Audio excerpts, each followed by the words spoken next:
So when we speak about human rights, what is the worst thing any president or any government can do to any community? And that is to threaten the cultural existence of such a community. I ended up having an interview with AfriForum CEO Kallie Kriel on the BELA Act. This is what he had to say. We want to make sure that every child has access to quality mother tongue education. And the BELA Act works directly against that. And that is why that act should be opposed, not only by Afrikaans speakers, but everybody that has the interest of all children in this country at heart. I'm going to tell you something you don't want to hear. Apartheid, apartheid, can we just move on? No, we can't. Not because we don't want to, but because it's not that simple. South Africa still has a lot of work to do. Apartheid laws had a huge influence, so much so that 31 years into democracy, post-apartheid, we're still seeing the effects of it in our democratic society today. We simply want to see a commitment by ANC leaders to the principles that was agreed upon, the spirit of that. We want them to go back to reconciliation politics and not govern against minorities, because if you want to destroy minority schools, you are governing against them. And how should that be done? We believe there should be a renewed accord between Afrikaners and ANC leaders to make sure that we renew trust. That is definitely needed because trust has broken down. If we went into the new dispensation to say, well, I say we, I was very young, but Afrikaners broadly, to say we want to make a positive contribution to South Africa. We break with racial discrimination, and we want to make sure that there is mutual recognition and respect.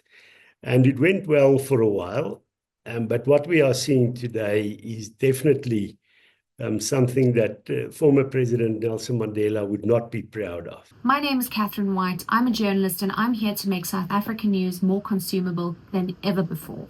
Basic Education Laws Amendment Act. In order to understand where we are today, we need to look at the past. Remember the Bantu Education Act of 1953. It was a key law under South Africa's apartheid regime that established a separate and inferior education system for Black South Africans. The act was designed to limit opportunities for Black citizens, ensuring they received a curriculum preparing them for low-paying, menial labor rather than academic or professional careers. Let's understand the act. The key aspects of the Bantu Education Act. Segregation of education. Black students were placed in separate schools with underfunded facilities. Education for white students received significantly more government funding. Inferior curriculum. The curriculum focused on basic literacy, numeracy, and vocational training rather than higher academic subjects. It was designed to keep Black students in subservient roles, primarily as laborers or domestic workers. Science, mathematics, and critical thinking were de-emphasized. Government control over Black schools. Missionary schools, which provided relatively better education to Black students, were either closed or taken over by the apartheid government. The state controlled textbooks, teachers, and subjects to enforce apartheid ideology. The impact on Black South Africans. It created long-term educational and economic disadvantages. It led to protests, such as the 1976 Soweto uprising, where students protested against being forced to learn Afrikaans. Now, that brings me to what's happening in South Africa right now. President Ramaphosa signed the Basic Education Laws Act into law on September 13th, 2024. The Bantu Education Act was eventually repealed in 1979, but its damaging effects lasted well beyond apartheid. Even today, South Africa struggles with educational inequalities that stem from this system. I read the BELA Act, and here is your summary. It aims to reform various aspects of the country's education system. This legislation introduces several significant changes.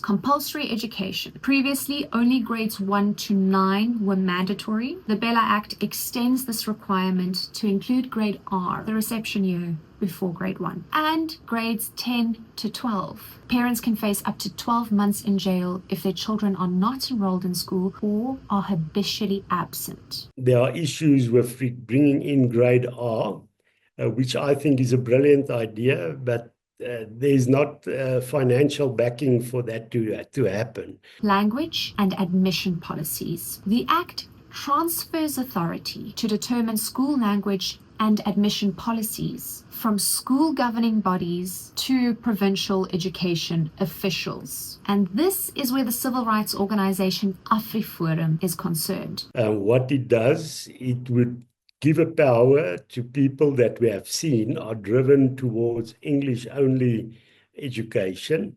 And that is a threat simply because it leads to a situation where most children will not do well at school, will fall out of school, will end into a poverty trap.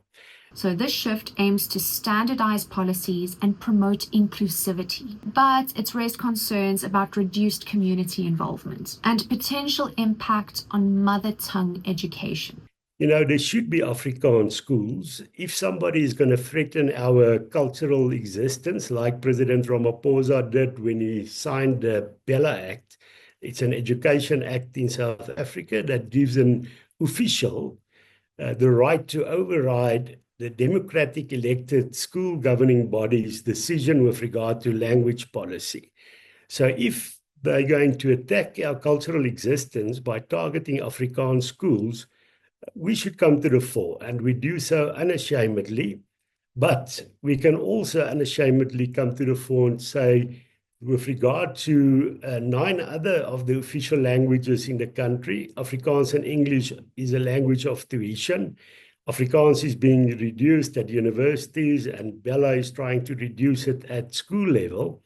But the other 9 languages have not been developed as languages of tuition or languages being used. And of course, that is to the detriment of speakers of those languages, because young children after grade 4, when they have to write science and maths tests and they have to read, they have to do it in a second language. So that we are not testing their skills and their knowledge, we are testing their language abilities. So when we fight for mother tongue education, it's to the benefit of the broader community. Corporal punishment. The BELA Act explicitly bans corporal punishment in all schools, broadening the definition to include actions that undermine a child's dignity, such as making students stay in uncomfortable positions or subjecting them to emotional abuse. Homeschooling regulations. So stricter regulations have been introduced for homeschooling. Parents must register with the provincial education department, specify the curriculum they will use, and ensure their child undergo independent assessment to maintain educational standards. And there are, for instance, people that does homeschooling that think the regulations are too strict. While the government asserts that these reforms will address historical inequalities and standardize the education system, critics argue that the centralization of control may undermine local autonomy and community involvement. The Democratic Alliance has expressed concerns that the act could lead to overcrowded classrooms and a decline in educational standards, particularly in schools that are currently performing well. Education is a fundamental human right. It's recognized by multiple international agreements and national constitutions worldwide. The BELA Act represents the most significant overhaul of South Africa's education system since the end of apartheid in 1994. Its implementation is being watched closely, with debates continuing over its potential impact on the quality and accessibility of education across the country. If you enjoyed this video, all I ask is that you give it a like to help me keep making content like this.